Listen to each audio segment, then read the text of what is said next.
Seorang ayah yang sudah cukup berumur dan sangat bijaksana pergi ke kota besar dengan anaknya yang masih muda untuk menjual hasil pertanian mereka. Anaknya dengan semangat memacu kudanya cepat-cepat dengan wajah yang tegang. Maka ayahnya berkata, "Nak, kamu bisa bergerak cepat tanpa hati terburu-buru dengan tetap tenang." Anaknya dengan wajah tegangnya berkata, "Kita mesti menghemat waktu, ayah. Berjuang mencapai kota besar sebelum subuh." Ayahnya berkata, "Ya, beda 1 jam, tidaklah apa nak, tapi kita bisa menikmati indahnya pegunungan di malam hari." Bahkan ayahnya minta, setelah tikungan bukit depan itu, kita berhenti sebentar di rumah paman. "Kita tidak ada waktu, ayah," kata anaknya. "Waktu kita yang mengelola, waktu kita yang memiliki. Kita bisa mengatur waktu ini di tengah kesibukan bekerja, di tengah keterburuan untuk sebentar mengucapkan salam, membangun hubungan dengan paman. Karena ada kebahagiaan di situ, nak." Anaknya menunjukkan ketidaksetujuannya, tapi ayahnya minta mampir ke rumah pamannya. Sementara 2 orang tua ini bercanda minum teh, si anak muda hanya berjalan mondar-mandir dengan gelisahnya sambil melihat jamnya. Mereka melanjutkan perjalanan dan meledaklah amarah si anak. Karena ayahnya minta untuk berbelok ke kanan, memutar, padahal belok kiri menghemat beberapa kilo.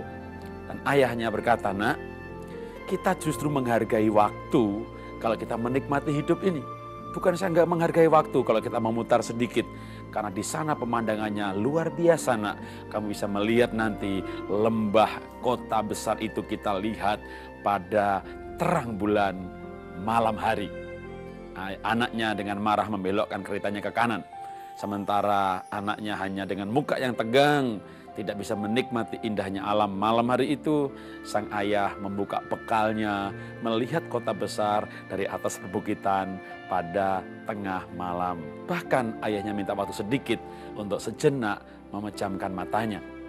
Menjelang subuh mereka melanjutkan perjalanannya.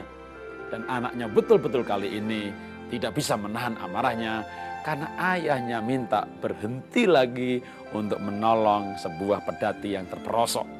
"Kita tidak mengenalnya, ayah. Siapa dia? Kenapa kita harus menolongnya?" Kita menghargai waktu bukan berarti kita melakukan segala sesuatu dengan buru-buru sehingga bisa menghemat waktu.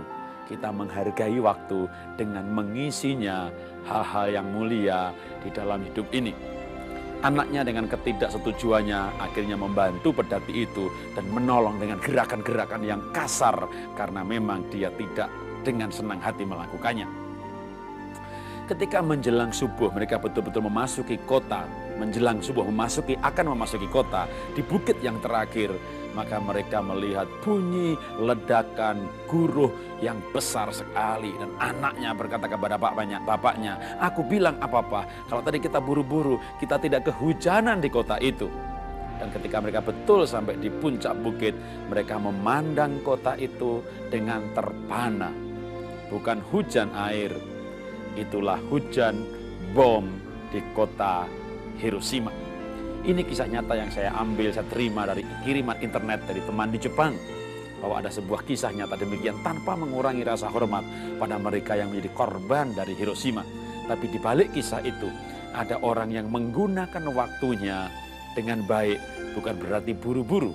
Dan dia menjadi terlambat 2-3 jam ke kota Hiroshima yang kalau dia datang lebih awal, mereka kena hujan bom. Anaknya memeluk ayahnya dan dia berkata, "Aku belajar, Papa, apa arti menghargai waktu. Bukan mengejarnya secepat mungkin, tapi mengisinya sebaik mungkin." Mari kita belajar menghargai waktu ini. Bukan dengan melakukan segala sesuatu dengan buru-buru, tapi mengisinya dengan sesuatu yang bernilai. Karena bukan hanya kebahagiaan, bahkan mungkin ada keajaiban di sana. Salam sukses, salam bahagia.